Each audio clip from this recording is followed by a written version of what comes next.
Na sua origem, os plebeus constituíam uma camada de trabalhadores livres desvinculados do poder e da proteção dos grandes proprietários de terra em Roma. Ao longo da história romana, essa classe enfrentou uma significativa marginalização tanto nas instituições quanto na cultura romana.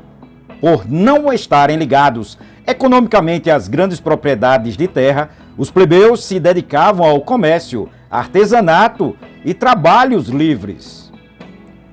Quando a República foi estabelecida, os plebeus ainda permaneciam como uma classe sem direitos políticos. Os primeiros órgãos governamentais eram compostos apenas por membros da aristocracia romana. No entanto, com a expansão das atividades comerciais e econômicas em Roma, parte da classe plebeia enriqueceu através do comércio. Paralelamente, muitos plebeus não toleravam mais as punições e exigências de um sistema governamental onde não tinham representatividade. A partir do V século a.C., uma série de revoltas plebeias eclodiu na cidade de Roma. Plebeus de diversas condições econômicas exigiram reformas nas instituições políticas romanas. Representando uma parte considerável da população, os plebeus representavam uma ameaça aos interesses dos patrícios. Ao longo de 3 séculos, 5 grandes revoltas plebeias conseguiram reconfigurar o cenário político romano.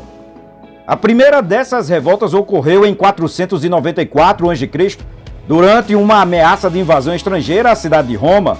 Aproveitando-se do momento, os plebeus abandonaram as tropas militares da cidade e se refugiaram no Monte Sagrado, exigindo a criação de um cargo político controlado exclusivamente por plebeus.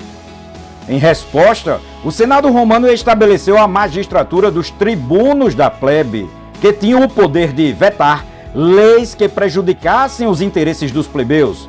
Apesar dessa primeira conquista, a tradição oral que predominava nas leis romanas, controladas pelos patrícios, continuava a prejudicar os plebeus. Pressionando os patrícios, os plebeus conseguiram a formulação de leis escritas em Roma em 450 a.C., conhecidas como as Leis das 12 Tábuas.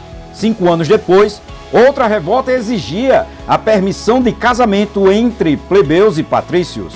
Através da lei Canuleia, que autorizava esse casamento, os plebeus puderam ascender socialmente e aumentar sua participação política. Por volta de 367 a.C., uma nova lei foi estabelecida em resposta à revolta dos plebeus, a Lei Licínia Sestia.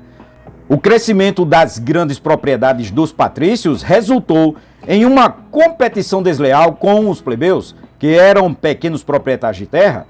Muitos plebeus, incapazes de competir economicamente com os patrícios, endividavam-se e acabavam escravizados. Nesse contexto, a Lei Licínia Sestia foi promulgada, abolindo a escravidão por dívida e garantindo a participação dos plebeus em outras magistraturas e cargos públicos romanos.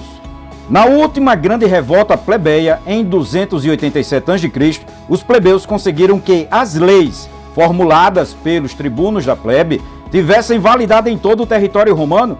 Essa revolta marcou o fim de um longo processo de reformulação política, embora tenha equilibrado os grupos sociais romanos em termos políticos. A distinção cultural entre patrícios e plebeus não foi radicalmente transformada ao longo desse período.